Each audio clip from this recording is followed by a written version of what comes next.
Today I'm in my garage and we are installing this bracket right here for my large barn doors.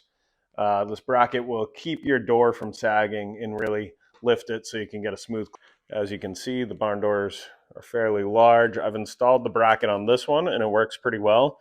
However, this one is sagging, and especially with the extra weight of these helmets, we got to do something about it. To show you how bad this door is grabbing right now.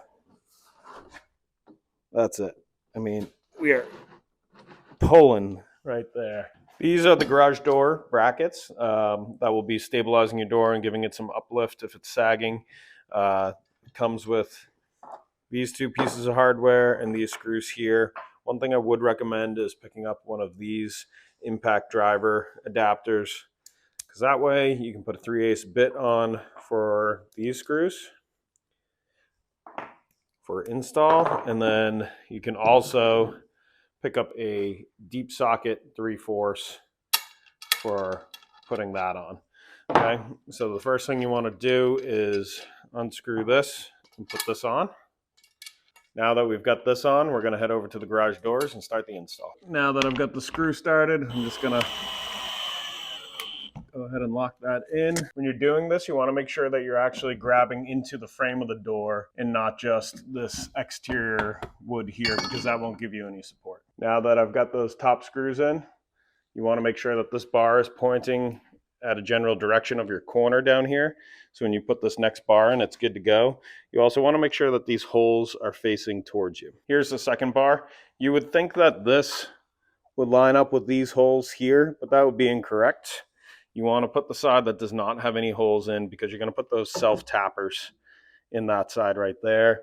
And this side's going to get the two lags down on the corner. I'll show you now. So we want to take our longer screws and line these two holes up to make sure that they grab the frame of the door nice and low. You can feel that got a good bite. Nice. Self-tappers are the same size. I'm just going to line those up.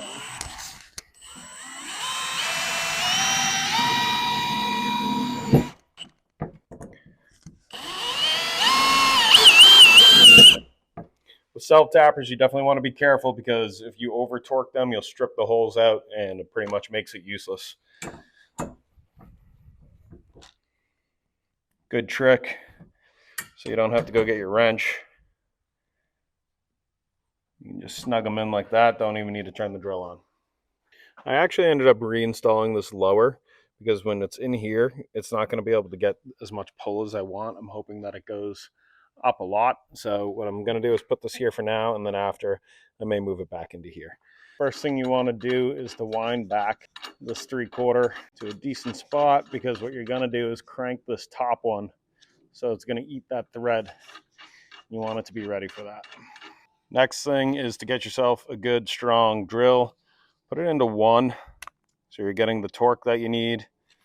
And if you don't have a newer drill like this one that has the anti-wrist snap, be careful, because we're putting a lot of torque into this. Now that I've got the socket on, we're going to go ahead and let it eat.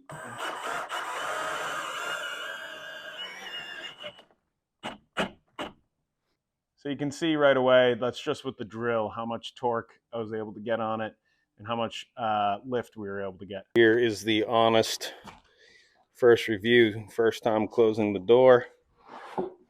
Yes, I am no longer leaning on this thing with all my weight. That's how a door should open and close. That is the quick and easy fix to a sagging barn door like this one. If you guys are looking for something like this, I'll put the link in the description below. If you like the content, make sure you subscribe so I can keep doing more videos like this.